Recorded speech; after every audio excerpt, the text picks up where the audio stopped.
आज मैं आपको किसी राजा या सम्राट की जीवनी नहीं बल्कि एक कहानी सुनाने आया हूँ। एक ऐसे लड़के की कहानी जो रोम की गलियों में पड़ा बढ़ा, जिसके सपने आसमान से भी ऊंचे थे और जिसकी तलवार की धमक से आधी दुनिया कांप उठती थी।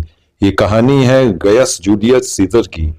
तो चलिए समय में थोड़ा पीछे चलते हैं, लगभग 2000 साल पहले प्राचीन रोम के शहर में एक कुलीन यानी ऊंचे खानदान के एक लड़के का जन्म हुआ। परिवार की इज्जत तो थी पर दौलत ज्यादा नहीं थी।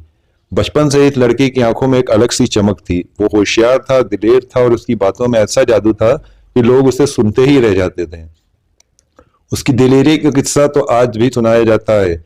एक बार कुछ समुद्री डाकुओं ने उसे पकड़ लिया। जब डाकुओं ने फिरौती की रकम मांगी तो जानते हैं वो लड़का क्या बोला? वो हंसकर बोला, क्या तुम जानते हो तुमने किसे पकड़ा है?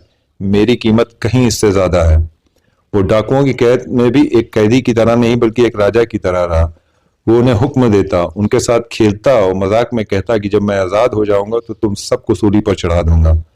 डाकुओं ने सोचा कि ये मजाक कर रहा है, लेकिन आजाद होते ही उस लड़के ने सच में एक सेना इकट्ठी की, उन डाकुओं को ढूंढा और अपना कहा पूरा कर दिखाया।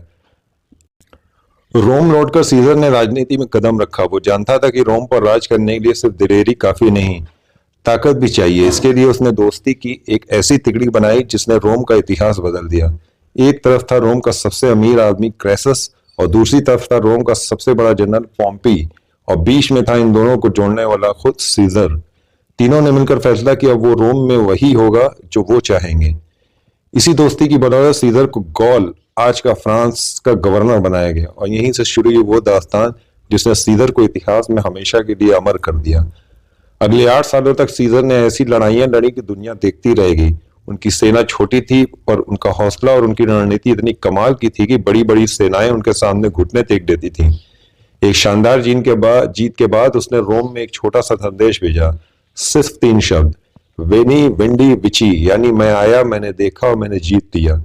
इन 3 शब्दों ने उसे रोम का सबसे बड़ा हीरो बना दिया। बच्चे बच्चे की जुबान पर सीजर का नाम था। लेकिन दोस्तों कहानी में एक मोड़ तब आता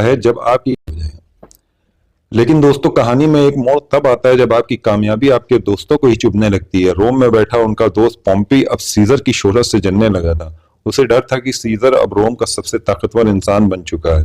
पॉम्पी ने रोम की संसद यानी सीनेट को अपने हाथ में मिला लिया और सीजर को हुक्म भेजा, अपनी सेना को भंग करो और एक आम नागरिक की तरह रोम वापस आओ। सीजर एक दोराहे पर खड़ा था। अगर वो बिना सेना के लौटता तो उसके दुश्मन उसे मार डालते, और अगर सेना के साथ रोम में घुसता तो ये अपने ही देश के खिलाफ जंग का ऐलान होता। वो अपनी सेना के साथ रूबिकॉन नदी के किनारे पर खड़ा था। बहुत सोचने के बाद उसने एक फैसला लिया जिसने दुनिया का नक्शा बदल दिया। उसने कहा, पासा फेंका जा चुका है, और अपनी सेना के साथ नदी पार कर ली। ये रोम के गृह युद्ध की शुरुआत थी। एक तरफ था सीजर और उसकी वफादार सेना, और दूसरी तरफ था पॉम्पी और रोम की पूरी ताकत। लड़ाइयां हुई और हर लड़ाई में जीत सीजर की हुई। उसने पॉम्पी को हराया, और जब वो रोम वापस लौटा तो अब वो सिर्फ एक जनरल नहीं था, वो रोम का भाग्य विधाता था। उसे रोम का डिटेक्टर यानी तानाशाह बना दिया गया। उसने कई अच्छे काम किए। आज हम जो कैलेंडर इस्तेमाल करते हैं वो उसी का बनाया हुआ। उसने गरीबों के लिए कानून बनाए, शहर को खूबसूरत बनाया। वो एक बेहतरीन शासक था, लेकिन उसकी बढ़ती ताकत ने कुछ लोगों को अंधा कर दिया था। उन्हें डर था कि सीजर गणतंत्र को खत्म करके खुद को राजा घोषित कर देगा, और इसीलिए उन्होंने एक भयानक साजिश रची।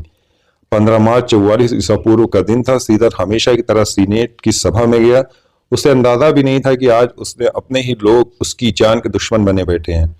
जैसे ही वो अपनी कुर्सी पर बैठा, साजिश करने वालों ने उसे घेर लिया और उस पर चाकुओं से हमला कर दिया। कहते हैं जब उसने हमला करने वालों में अपने प्यारे दोस्त ब्रूटस का चेहरा देखा तो उसके मुंह से बस इतना निकला, इट टू ब्रूट, यानी तुम भी ब्रूट्स। ये उसके आखिरी शब्द थे। हत्यारों ने सोचा कि उन्होंने सीजर को मारकर रोम को बचा लिया, लेकिन वो गलत थे। सीजर की मौत ने रोम को बचाया नहीं बल्कि हमेशा के लिए बदल दिया।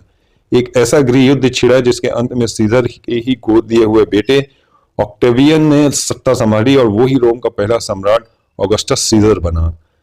तो देखा आपने जिस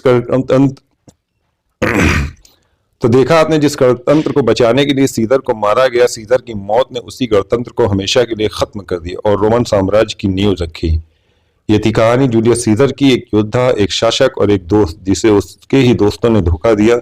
उसकी कहानी हमेशा सिखाती है कि महत्वाकांक्षा आपको आसमान तक पहुंचा सकती है, लेकिन आप शिखर पर होते हैं तो साए भी सबसे लंबे होते हैं। आपको इस कहानी का कौन सा हिस्सा अच्छा लगा नीचे कमेंट में जरूर बताइए। अगर आपको कहानी पसंद आई हो तो इस वीडियो को लाइक करें, दोस्तों के साथ शेयर करें और ऐसी ही कहानियों के लिए हमारे चैनल को सब्सक्राइब करना ना भूलें। मिलते हैं अगली कहानी में।